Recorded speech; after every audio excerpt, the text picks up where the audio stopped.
ইংরেজি প্রশ্নপত্র সঠিক উত্তরগুলো কী হবে সেই নিয়ে লাইভে আসার কথা ছিল বা ভিডিও প্রকাশের কথা ছিল, কিন্তু কিছু বিশেষ কারণে করা যায়নি। তাই আজকে লাইভে আসলাম। তোমরা একটু দেখে নাও যে সঠিক উত্তরগুলো কী হবে এবং তোমরা কী লিখেছো। প্রথমেই এমসিকিউ, যাতে 12 নম্বর ছিল, প্রত্যেকটার জন্য 1 নম্বর করে, প্রোজ থেকে 4 নম্বর, পোয়েট্রি থেকে 4 নম্বর এবং ড্রামা থেকে 4 নম্বর। ফার্স্ট কোয়েশ্চেন, ওয়ানে Roman 1, the eyes of the narrator were sensitive to option A light, option B shadow, option C light and darkness, option D darkness. সঠিক উত্তর হবে light and darkness. Strong roots is taken from, strong roots doctor APJ Abdul কালামের অটোবায়োগ্রাফির first chapter. এর উত্তর হবে option C. তোমরা obviously ঠিকই লিখেছো, আশা করতে পারি, wings of fire.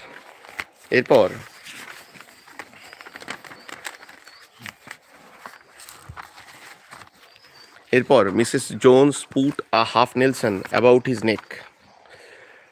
Thank you ma'am থেকে নেওয়া। Half nelson is, half nelson কি? একটা কুস্তির দাও। তো সঠিক উত্তর হবে অপশান ডি, আর রেসলিং হোল্ড। এরপরে number 4, the hermit unfastened the man's clothing. The word unfastened means, unfastened, fastened মানে বাঁধা, আনফাসেন্ড মানে খোলা, টাইড মানে বাঁধা, আনটাইড মানে খোলা। So the right answer will be option D, untied. Unfastened means untied. এরপরে পোয়েট্রি থেকে রোমান 5-এর প্রশ্নটি, এমসিকিউটি, nor shall death brag thou wanderest in his shade. The figure of speech used in this line is. Figure of speech তোমরা কিছুদিন পরেই যখন তোমরা কলেজে উঠবে তখন পড়বে বিস্তারিতভাবে। এটা কোন ফিগার অফ স্পিচ ইউজ করা হয়েছে? Personification. Number 6, to a drowsy man, the chirping of the cricket is a reminder of. ক্রিকেটে যখন ড্রাউজি ম্যান, যে কিনা ওই অগ্নিকুণ্ডের পাশে বসে একটা তন্দ্রাচ্ছন্ন ভাবের মধ্যে আছে, যখন ক্রিকেটের ডাকটি এসে তার কানে পৌঁছায়, তার কি মনে হয়েছিল? মনে হয়েছিল, সে যেহেতু ঘুমের মধ্যে ছিল, তার মনে হয়েছিল এটা বুঝি the music of the grass hopper in the summer months. তার মনে হয়েছিল এটা গ্রাস হপারের মিউজিক, গ্রাস হপারের সুর বা গান সামার মান্থসের। কিন্তু তখন গ্রাস হপার কোথায় ছিল শীতের হাত থেকে বাঁচার জন্য? কোনো গ্রাসি হিলে সে বিশ্রাম নিচ্ছিল।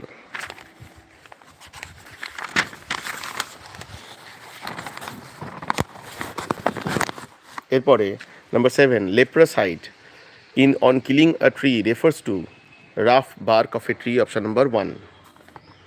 নাম্বার 8-এ gentle without guile, hair without guile means হবে পিওর অ্যান্ড ইনোসেন্ট। এরপরে number 9, the name of Lomov's dog is. The proposal থেকে নেওয়া। লোমোভের ডগের নাম ছিল গেস, আর নাতালিয়ার ডগের নাম ছিল squeezer. Number 10, while sleeping, Lomov might get a pull for 20 times. Option B, 20 times.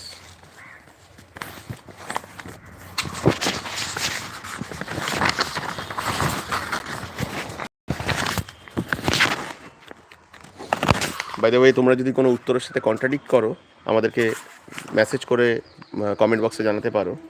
Chubukov says that a weight is off his shoulder because Lomov and Natalia are getting married. Option C, Lomov and Natalia are getting married. তারপরে according to Natalia, Lomov's aunt was a, option D, backbiter. এরপরে বলেছে answer any 4 questions from prose and 4 questions from poetry in the following questions. SAQ type question, 4টে prose থেকে করতে হবে, 4টে poetry থেকে করতে হবে। প্রত্যেকটার জন্য 1 নম্বর করে ছিল। প্রোজে মোট 8টি প্রশ্ন দেওয়া আছে, যার মধ্যে 4টি উত্তর লিখতে হবে, এবং পোয়েট্রিতেও মোট 8টি প্রশ্ন দেওয়া আছে, তার মধ্যে 4টি উত্তর লিখতে হবে। আশা করি তোমরা সবাই ভালোভাবে লিখেছো। ফার্স্ট কোয়েশ্চেন ছিল প্রোজ থেকে, who broke into the narrator's reverie in the eyes have it. Reverie মানে ডে ড্রিম। ন্যারেটারের রেভারি কে ব্রোক করেছিল? নিউ ফেলো প্যাসেঞ্জার আনসার হবে। So the right answer will be the new fellow passenger broke into the narrator's reverie in the eyes have it. Question number 2, what remark did the narrator make about people with good eyesight in the eyes habit? Narrator যাদের ভালো eyesight তাদেরকে নিয়ে কী remark করেছিল? করেছিল হচ্ছে যে যাদের good eyesight তাদের সামনে অনেক অপশানস থাকে, এবং সেই জন্য তারা অনেক সময়, একই সাথে তো সব কিছু দেখা যায় না, তাই তাদের সামনে অনেক সময় অনেক অপশান থাকা সত্ত্বেও অনেক কিছু মিস করে যায়, তাই হয়তো মেয়েটি তাকে দেখতে পায়নি। এরপরে, why did Roger want to snatch the large purse of Mrs Jones in thank you ma'am? কেন রজার লার্জ পাসটা স্ন্যাচ করতে চেয়েছিল? Because he wanted to buy a blue suede shoes. পরবর্তী সময় দেখা যায় মিসেস জোন্স তাকে $10 দিয়েছিল। কেন? To buy a blue suede shoes. When and where did Roger and Mrs Luella Bates Washington Jones meet? তাদের কোথায় দেখা হয়েছিল? দেখা হওয়া বলতে সেটা তো কোনো মানে আনন্দের সাক্ষাৎ নয়। সেটা কোথায় হয়েছিল? যখন রজার ছিনতাই করার চেষ্টা করেছিল। কোথায়? In the side walk. এই সাইড ওয়াক কিন্তু একটা আমেরিকান ইংলিশ, আর এর ব্রিটিশ ইংলিশ হচ্ছে ফুটপাথ। যখন মিসেস জোন্স ফিরছিলেন কোথা থেকে? From the hotel beauty shop, তখন প্রায় রাত্রি 11টা বাজে। সেই সময় রজার তার ব্যাগটি ছিনতাই করার চেষ্টা করে।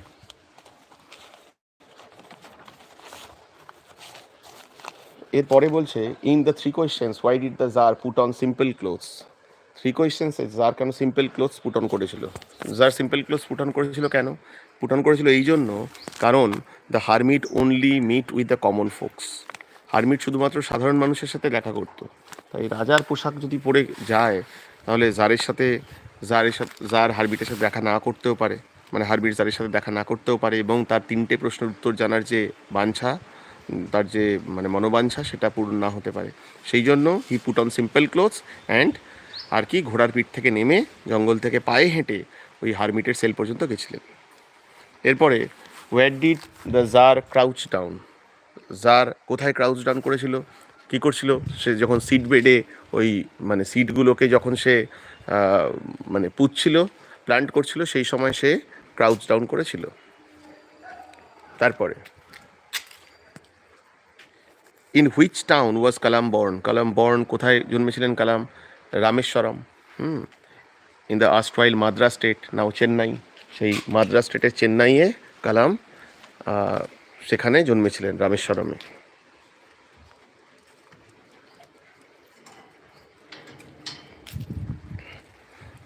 এরপর নেক্সট কোয়েশ্চেন কী আছে? নেক্সট কোয়েশ্চেন আছে how did Kalam's father convey complex spiritual concepts? Kalam's বইতে পরিষ্কার লেখা আছে Kalam's father convey complex spiritual concepts in very simple down to earth Tamil language. সহজ সরল তামিল ভাষায় কালামের বাবা এই কমপ্লেক্স স্পিরিচুয়াল কনসেপ্টসগুলোকে, জটিল আধ্যাত্মিক তত্ত্বগুলোকে সাধারণ মানুষকে তুলে ধরতে পারতেন এবং সেই কথাগুলো সাধারণ মানুষের মনে পৌঁছাতো। এরপরে পোয়েট্রি থেকে দাগ নাম্বার 9-এর রোমান 9-এর question how does the poet describe the soldiers bed? কীভাবে পোয়েট সোলজারের বেডকে ডিসক্রাইব করেছিল? সোলজারের বেডকে ডিসক্রাইব করেছিলেন পোয়েট এইভাবে যে সেটা কীরকম ছিল, সেটা রোদে তপ্ত ছিল, warm sunsoaked bed, warm green sunsoaked bed, সেটা আনসার হবে। এরপরে which part of the tree is the most sensitive? The most sensitive part of the tree is its roots. ট্রিয়ের সব থেকে সেন্সিটিভ পার্ট হচ্ছে তার রুট বা মূল, এবং সেটাকে দুটো শব্দ দিয়ে ডিসক্রাইব করা হয়েছিল, তোমাদের মনে আছে? একটা ছিল হোয়াইট আর একটা ছিল ওয়েট। এরপরে who or what shakes the darling birds of May? Rough winds do shake the darling birds of May. এরপরে according to kids what is ever continuous? According to kids what is ever continuous? কিডসের মধ্যে কোনটা ever continuous? Ever continuous হচ্ছে the beauty of his friend mister WH, সেটা হচ্ছে ever continuous. এবং পোয়েট্রির শেষ লাইনেও সেটা বলা হয়েছে as long as men can breathe or eyes can see so long lives this and this gives life to thee. অর্থাৎ কবির এই সনেট নাম্বার 18 চিরদিন তার বন্ধুর সৌন্দর্যকে জীবনদান করে যাবে। হয়তো প্রকৃতির নিয়মে বা কালের নিয়মে একদিন তার বন্ধুর মৃত্যু ঘটবে, কিন্তু তার বন্ধুর সৌন্দর্য চিরদিন অমর থেকে যাবে তার এই সনেট নাম্বার 18-এর মধ্য দিয়ে। এরপরে according to Shakespeare what has all too short a date? Summer. Number 14 how does র্যাবো say about the soldiers age? সোলজারের বয়স সম্পর্কে র্যাবো কী বলেছিলেন? সোলজারের বয়স সম্পর্কে র্যাবো বলেছিলেন আ ভেরি ইয়াং সোলজার, একজন খুব ইয়াং একজন সোলজার, এটাই বলেছিলেন। তারপরে what has the tree been absorbing for years? Tree has been absorbing for years air, sunlight, water. Who continues the poetry of earth in winter? Cricket continues or cricket leads the poetry of earth or the music of earth in winter. এরপরে দাগ number 3 যেখানে LAQ শুরু হচ্ছে বা subjective question শুরু হচ্ছে, সেখানে pros থেকে দুটো প্রশ্নের উত্তর লিখতে হতো আর পোয়েট্রি থেকে দুটো প্রশ্নের উত্তর লিখতে হতো। 4টে প্রশ্ন থাকবে, তার মধ্যে দুটোর উত্তর লিখতে হবে প্রোজ থেকে। প্রথম প্রশ্ন কি আছে প্রোজ থেকে দেখা যাক। প্রথম প্রশ্ন বলেছে who broke into the yes October is the best time. আমাদের উত্তরণ থেকে সাজেশন করা হয়েছিল সাজেশন, তো মানে প্রশ্নগুলো সবই প্রায় কমন পড়েছে। রিপোর্ট রাইটিংও অতীতে আলোচনা হয়েছিল এবং গ্রামারও কমন পড়েছে। আসলে কমন বলে ফ্যাক্টর নয়, যত বেশি প্র্যাকটিস হবে তত বেশি কমন আসার বা কমন পড়ে যাবার প্রবাবিলিটি বাড়বে। Yes October is the best time, এই প্রশ্নটি দেওয়া হয়েছিল সাজেশনে। Who is the speaker here? স্পিকারটাকে, স্পিকার হচ্ছেন the narrator, the blind man. On what occasion is the remark made and to whom? কোন ওকেশনে এই রিমার্কটা মেক করা হয়েছিল? যখন তারা ট্রেন জার্নিতে ছিল এবং মেয়েটি বলল she loves the hills specially in October, তো সেই সময় এই কথাটা এই প্রসঙ্গে উঠে এসেছিল। এরপরে why is October the best time? কেন অক্টোবর সেরা সময়? অক্টোবর সেরা সময় কেন সেখানে ওখানে বর্ণনা করা হয়েছে। The hills are covered with wild dahlias, you can enjoy a little brandy to sit in front of log fire, এই যে প্রসঙ্গগুলো দেওয়া ছিল সেইগুলো এখানে বলতে হবে। এরপরে নাম্বার রোমান 2 এর কোশ্চেন আছে, the woman did not ask the boy anything about where he lived. মহিলাটি যখন তারা খাচ্ছিলেন তখন কোনো রোজারকে কিছু জানায়নি বা জিজ্ঞেস করেনি যে সে কোথায় থাকে। কেন? যাতে রোজার এম্বারেসমেন্ট ফিল না করে এরকম কোনো প্রশ্ন জিজ্ঞেস করেনি। তিনি নিজের গল্পই মিসেস বেটস বলছিলেন তাকে। এরপরে what is the name of the boy? বলেছে who is the woman? The woman is Mrs Luella Bates Washington Jones. What is the name of the boy? The name of the boy is Roger. Very simple. Number C, why did the woman not ask the boy anything about where he lived? কেন সেই মহিলাটি রজারকে কিচ্ছু জিজ্ঞেস করলো না সে কোথায় থাকে, ওই যে বললাম এম্বারেসমেন্টের কথাটা। এরপরে what did the woman say instead? সেটাও বললাম যে ওম্যান কী বলছিলেন, তার হোটেল বিউটি শপের কথা, তার কাজের কথা, সেখানে কারা কারা আসে কাজ, মানে বিভিন্ন রকমের মানে বিউটি শপে কোন কোন ধরনের কাস্টমাররা আসেন এই সম্পর্কে বলছিলেন। এরপরে নাম্বার 3 এর কোয়েশ্চেন বলছে what was the first question of the czar? The first question of the czar was what is the right time to start any action? How did the learned man give the answer to the first question? Learned man কী কী আনসার দিয়েছিল? 4টে সম্ভবত answer এসছিল, যেটা বইতে লেখা আছে। সেই 4টে আনসার এখানে বর্ণনা করতে হবে। আমরা উত্তরণে পড়ানোর সময় প্রত্যেকটা লার্নড ম্যানদের থেকে আনসার সেটাগুলোকে মার্ক করা হয়েছিল। ফার্স্ট কোয়েশ্চেনের ইনস্টেডে 4টে আনসার এসেছিলো, সেকেন্ড কোয়েশ্চেনের আগেনস্টে 4টে আনসার এসেছিলো, থার্ড কোয়েশ্চেনের আগেনস্টে 3টে আনসার এসেছিলো প্রবাবলি। সেগুলো সব মার্ক করে লেখানো ছিল বইতেই।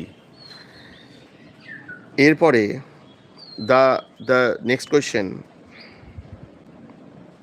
this remained his routine even when he was in his late 60s.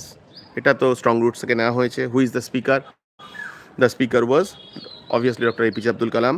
Whose routine has been mentioned here? His father's routine, Jainal Abidin's routine has been mentioned here.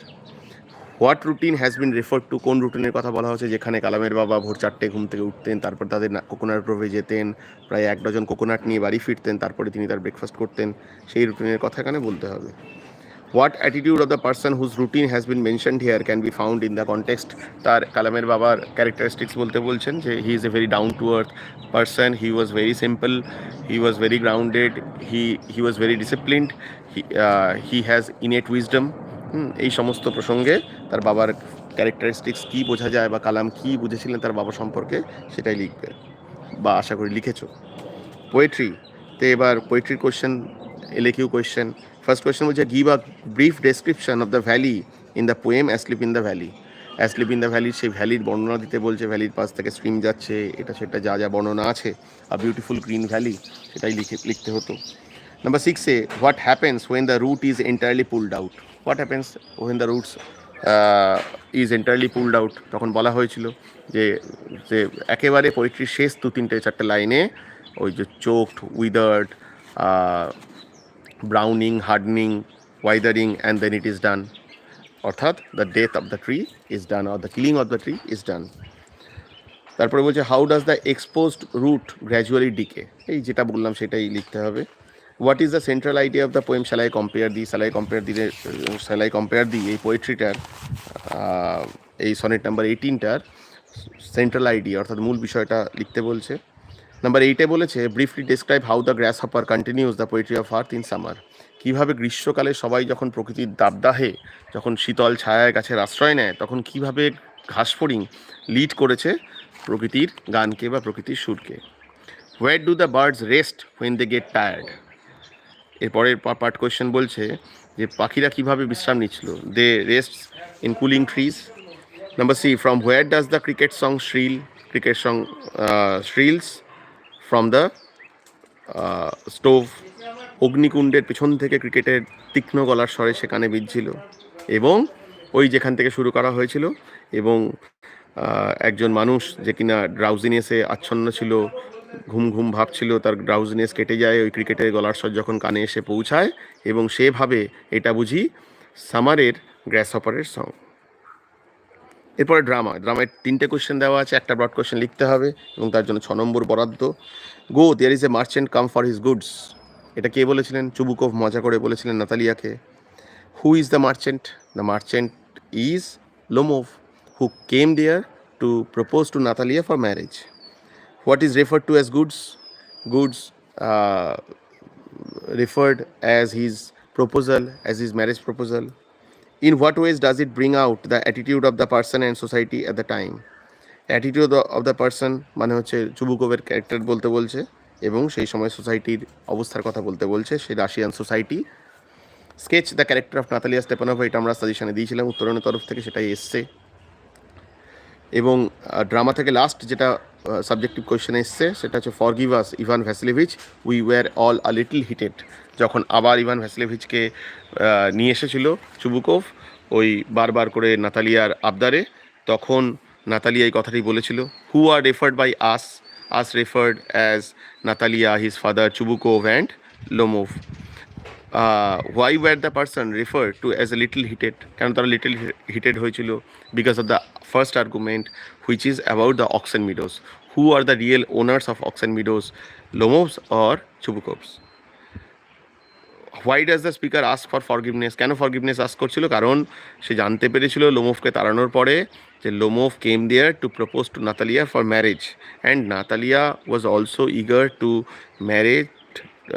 Mary to Lomov, so that she asked for forgiveness, এবং যাতে সে আবার Lomov সমস্ত কিছু ঝগড়াঝাটি ভুলে তাকে ওই marriage প্রপোজালটা করতে পারে। এরপরে গ্রামারে 10 নম্বর বরাদ্দ খুব important. I wanted a pair of blue suede shoes, said the boy, change the mode of narration. আমরা জানি ন্যারেশন করার সময় উত্তরণের স্টেপ ওয়াইজ শেখানো হয়েছে, ভিডিও দেওয়া আছে। ন্যারেশন করার সময় প্রথমে দেখতে হয় যে রিপোর্টেড স্পিচ, অর্থাৎ ইন্টারোগেটিভ মানে ইনভার্টেড কমার মধ্যে যে পার্টটা রয়েছে সেটা কী ধরনের সেন্টেন্স। এই I wanted a pair of blue suede shoes, এটা একটা সিম্পল একটা কি বলবো, একটা অ্যাসার্টিভ সেন্টেন্স। এবার প্রথমে দ্য বয় বসালাম, সেইড আছে, সেইড বসিয়ে দেবো। তারপরে কি হবে? এবার লিঙ্কার বসাতে হবে। এই অ্যাসার্টিভ সেন্টেন্সের ক্ষেত্রে লিঙ্কার কি বসে? টু দ্যাট বসে। তাহলে the boy said that, I আছে, আইটা কি হয়ে যাবে? He wanted a pair of blue suede shoes. খুব সোজা দিয়েছে। এরপরে rewrite as an affirmative sentence. Affirmative sentence ওই যে বাংলায় নঙর্থক অস্তর্থক সেরকম। অ্যাফার্মেটিভে নো নট সরিয়ে দিতে হয়, মানে এটা একই রেখে, আর নেগেটিভে নো নট আনতে হয়, মানেটাকে একই রেখে। I do not recall the exact number of people she fed every day. Do not recall মানে আমি মনে করতে পারি না, তার মানে আমি ভুলে গেছি। I forget the exact number of people she fed every day. So the right answer will be I forget the exact number of people she fed every day. এরপরে she did not release him, change the voice. এটা কি হবে? He was not released by her. তারপরে seeing the Tsar, he greeted him and went on digging. Rewrite as a complex sentence. When he saw the Tsar, comma, he greeted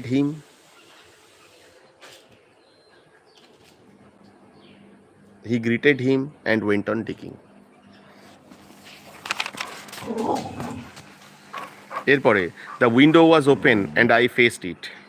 split করতে বলেছে, তাহলে কি? the window was open, first sentence, second sentence I faced the window. খুব সোজা দিয়েছে। এরপরে good neighbours don't behave like that, Stephen. Rewrite as an interrogative sentence. এটাকে interrogative sentence করতে হবে, অর্থাৎ এটাকে অক্সিলারি ভার্ব দিয়ে শুরু করতে হবে এই সেন্টেন্সটাকে বা এই কোয়েশ্চেনটাকে। তোমরা কী লিখেছো আমাদের কমেন্ট বক্সে লিখে জানাও। এরপরে যেহেতু টেক্সচুয়াল গ্রামার, তাই এরপরে আর্টিকেলস প্রেপোজিশনস দিয়ে যে গ্রামার দেওয়া আছে সেটা কোত্থেকে দেওয়া হয়েছে? 3 কোয়েশ্চেন্স থেকে, এবং এর উত্তর আশা করি তোমরা সবাই মিলিয়ে নিয়েছো। আমি আর নতুন করে বলছি না। এরপরে correction of errors, was I bother you, এটা হবে বদারিং হবে। Was I bothering you, past continuous tense, when I turn that corner, এবং স্বাভাবিকভাবেই টেক্সট থেকেই দিয়েছে। নাম্বার 5-এ যেটা দেওয়া আছে সেটা হচ্ছে একটা আনসিন দেওয়া আছে, এবং সেই আনসিনটা কী নিয়ে আছে, এবং একটু অন্য ধরনের আনসিন দেওয়া আছে এখানে। খুব ইন্টারেস্টিংভাবে দিয়েছে আনসিনটায়, এমনি যেমন প্যারাগ্রাফ দেওয়া থাকে সেরকমভাবে দেওয়া নেই, একটা নাটকের ফরম্যাটে দেওয়া আছে। এবং তারপরে সেখানে ট্রু ফলস আছে, এখানে কিন্তু কোনো সাপোর্টিং স্টেটমেন্ট লিখতে হতো না। হ্যাঁ, সঠিক উত্তরের জন্য টি লিখতে হবে, ভুল উত্তরের জন্য এফ লিখতে হবে। এতে 4 নম্বর ছিল, এবং বাকি 6 নম্বর, 2 নম্বর করে 3টে প্রশ্ন, সেই প্রশ্ন ছিল। তোমরা আশা করি উত্তর লিখেছো। এরপরে রিপোর্ট রাইটিংয়ে আসা যাক। Write a report on a blood donation camp organised by your school. এটা উপরে একটা হেডলাইন করতে হবে সুন্দর, suppose a blood donation camp in summer, কারণ গ্রীষ্মকালে রক্তের সব থেকে বেশি অভাব পড়ে। বাঁদিকে প্লেস আর ডেট, তোমার স্কুলের নাম আর ডেট, যেহেতু এটা স্কুল রিপোর্ট বলেছে, আর নিচে বাই আ স্কুল স্টুডেন্ট বলে সেটা শুরু করতে হবে যে এত তারিখে আমাদের স্কুল থেকে একটা ব্লাড ডোনেশন ক্যাম্প অর্গানাইজ করা হয়েছিল, এত মানুষ বা এত স্টুডেন্ট বা এত টিচার তারা সবাই ব্লাড ডোনেট করেছে, ব্লাড ডোনেশন খুব একটা মহৎ কাজ, এই সমস্ত জিনিস নিয়ে লিখতে হবে। এরপরে write a letter to the headmaster or headmistress of your school requesting him or her to include more reference books in the school library. School লাইব্রেরিতে যাতে আরও অনেক বেশি রেফারেন্স বই থাকে, এই জন্য স্কুলের হেডমাস্টার বা হেডমিস্ট্রেসকে একটা লেটার লিখতে বলেছে। ওই স্ট্রাকচার থাকে, to the headmaster, suppose Harinavi TVS high school Kolkata 148, মাঝখানে সাবজেক্ট কী হবে, include more reference books in library. তারপরে স্যার বলে শুরু করতে হবে, ফার্স্ট প্যারাগ্রাফ ইন্ট্রোডাকশান, তুমি কে, কোন ক্লাসের ছাত্র। সেকেন্ড প্যারাগ্রাফে চিঠি যে ম্যাটার, অর্থাৎ আরও বেশি রেফারেন্স বই যাতে রাখা হয় লাইব্রেরিতে সেটা নিয়ে। এবং থার্ড প্যারাগ্রাফে কনক্লুডিং পার্ট, আর নিচে ইয়োর্স ওবিডিয়েন্ট বলে তোমার পুরো নাম, বাদিকে ডেট প্লেস। এইভাবে লিখতে হবে জিনিসটাকে। এবং অনেকে আবার ওই মানে বইয়ের মতো লিখে দেয় এবিসি স্কুল, এইসব লিখে না, বা XYZ স্কুল, স্কুলের নাম যেটা সেটাই লিখবে। এরপরে একটা প্রেসি দেওয়া ছিল, আশা করি তোমরা করেছো। প্রেসি নিয়ে আর যাচ্ছি না ডিটেলসে। আশা করি তোমাদের সবার পরীক্ষা ভালো হয়েছে। পরীক্ষা কেমন হলো, কোনো প্রশ্নে বা কোনো উত্তরে যদি আমার সাথে কন্ট্রাডিক্ট করো তাহলে কমেন্ট বক্সে ডেফিনেটলি লিখে জানাও, বা যদি কোনো প্রশ্ন কিছু জানার থাকে তাহলে অবশ্যই আমাদেরকে ইনফর্ম করো। ঠিক আছে, থ্যাংক ইউ। সামনের বাকি যে 4টে পরীক্ষা তার জন্য শুভেচ্ছা রইল। আশা করি তোমাদের সবার পরীক্ষা খুব ভালো হবে। আর উত্তরণে ভর্তির জন্য তোমরা কল করতে পারো বা হোয়াটসঅ্যাপ করতে পারো 9831998396 এই নাম্বারে, বা তোমাদের পরিচিতদেরও ভর্তির জন্য রেকমেন্ড করতে পারো। Thank you.